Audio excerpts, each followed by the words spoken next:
வந்து டைவர்ஸ் பேப்பரில் சைன் வாங்குற மாதிரி காவேரி நினச்சி பார்க்குறாங்க. அதிர்ச்சி அடைகிறாங்க. அடுத்து வண்டி எடுத்துகிட்டு போயிட்டு அப்படியே வந்து விட்டுடுறாங்க. அப்போது திடீர்னு சின்ன ஆக்சிடென்ட் ஆகிடுது காவேரிக்கு. காவேரியில் தலையில் வந்து அந்த நெத்திலே அடிபட்டுடுது.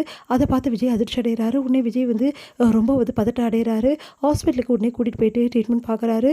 அப்போ வந்து காவேரி கிட்ட சொல்கிறாரு, ஏன் காவேரி இப்படி பண்ண, ஏன் இவ்வளோ பதட்டமாகற அப்படின்னு. ஒன்றும் இல்லை அப்படின்றாங்க. எனக்கு நல்லா தெரியும் நீ ரொம்ப பதட்டமாயிடுற, நான் கையெழுத்து வந்து வாங்க போகிறேன்னு சொல்லிட்டு ரொம்ப பயந்துட்டு தானே அப்படின்னு அமைதியாக இருக்காங்க காவேரி. எனக்கு என்ன பயம், எனக்கு ஒன்றும் பயம் இல்லை, உங்களுக்கே பயம் இல்லாத போது நான் ஏன் பயப்படணும் அப்படின்னு கையை பிடிக்கிறார். கையை பிடிச்சிட்டு, நான் அப்படிலாம் பண்ணுவேன் நீ நினைக்கிறியா, உன்னை விட்டுட்டு போயிடுவேன் நீ நினைக்கிறியா, நீயும் நானும் காலம் ஃபுல்லாக ஒன்றா தாண்டி இருப்போம் அப்படின்னு சொன்னோன்னே அப்படியே அதிர்ச்சி அடைகிறாங்க காவேரி. அப்போது அந்த கையெழுத்து அது எதுக்குன்னு நான் கண்டிப்பாக சொல்லுவேன், அது சொல்லும் போது நீயே தெரிஞ்சுப்ப, ஆனால் நீ நினைக்கிற மாதிரி டைவர்ஸ்லாம் இல்லை காவேரி, அதனால நீ ரொம்ப பதட்டம் அடையாத காவேரி, நீ பதட்டம் அடைஞ்சு வந்து இந்த மாதிரி ஆனது என்னால் தாங்கிக்க முடியல, இந்த ஆக்சிடென்ட் கூட என்னால் தான் ஆச்சு காவேரி, எனக்கு கஷ்டமாக இருக்குது அப்படின்னோடனே அது வந்துங்க அப்படின்றாங்க.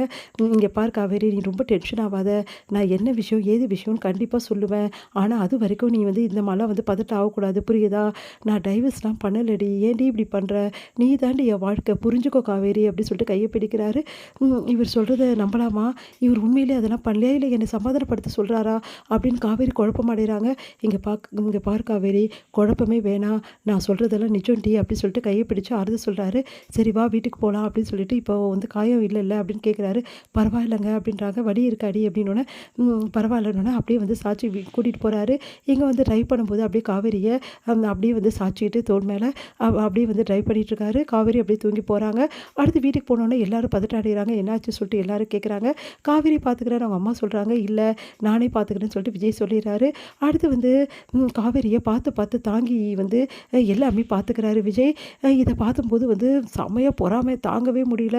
ராகினிக்கு செம்ம டென்ஷன் ஆயிடுறாங்க. இப்படி பார்த்துக்கிறாருன்னு சொல்லிட்டு ஃபுல் அண்ட் ஃபுல் வந்து காவேரி பார்த்துக்கிறதால அவரால் வெண்ணிலாவை பார்த்துக்க முடியல. தாத்தா கிட்ட சொல்கிறாரு, இல்லை தாத்தா என்னால் இப்போ காவேரி விட்டு வரவே முடியாது, ஒரு நிமிஷம் கூட, வெண்ணிலா வீட்டில் தானே இருக்கா, நீங்களும் பாட்டியும் கொஞ்சம் பார்த்துக்குங்க அப்படின்னா கேர்டேக்கர் ஒருத்தர் வந்து நம்ம அப்பாயின்மெண்ட் பண்ணிடலாம், அவங்கள வந்து வெண்ணிலாவை கவனிச்சிக்க சொல்லலாம், இப்போ நான் முழுசாக காவேரி மட்டும் தான் நான் கவனிச்சுக்கணும், ஏன்னா காவேரி பாவம் தாத்தா அப்படின்னு இப்போ அது புரிஞ்சுக்கிட்டேப்பா, எனக்கு இது போதும், எப்போ வந்து ஒரு புருஷன் பொண்டாட்டிக்கு இந்த நிலைமையில் இருக்கும் விட மாட்டேங்கிறானோ அவன் தான் வந்து நல்ல புருஷன், உண்மையிலே நீ என் பேரன்னு சொல்கிறது நான் பெருமைப்படுறேன்டா அப்படின்னு சந்தோஷமடைகிறார் விஜய். இங்கே வந்து இதையெல்லாம் பார்க்குற ராகினி செம்ம டென்ஷன் ஆகிறாங்க. இப்படியே இருந்தால் காவேரி வந்து மனசு மாறிடுவாளே, அதுக்கப்புறம் விஜய் விட்டு போக மாட்டாளே, இப்போ என்ன பண்ணணும்னு சொல்லிட்டு யோசிக்கிறாங்க. இங்கே வந்து விஜய் உள்ளே போகிறாரு. போயிட்டு வந்து காவேரி வந்து பார்க்குறாரு.